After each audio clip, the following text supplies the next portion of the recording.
भगवंताने अवतार घ्यायचा, अवतार कार्य संपले की भगवंताचे लीला संपतात। आणि म्हणून या ठिकाणी अत्रि ऋषी आणि अनुसया यांच्या पोटी 24 अवतारापैकी दत्तात्रयाचा हा 6वा अवतार आहे।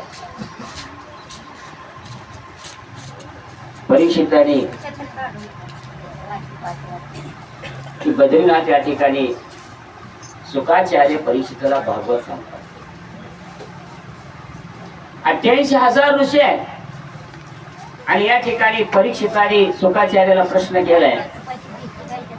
या प्रश्नामध्ये गुरु दत्तात्रयाच्या अवताराचं कार्य। परीक्षिताने प्रश्न केला की अत्रि ऋषीच्या घरी तिन्ही देवाने एकत्रित जन्म का घेतला? बस एकत्रित संयुक्तरित्या। आता तिन्ही देव म्हणजे कोणते? या जगाचा कारभार चालवणारे, विश्व चालवणारे 3 देव, ब्रह्मा, विष्णू आणि महेश। परीक्षिताने सुंदर प्रश्न विचारला की या अत्रि ऋषीच्या घरी तिन्ही देवांनी संयुक्त अंश रूपाने अवतार जन्म का घेतला? हा प्रश्न परीक्षिताने शुकाचार्याला विचारला।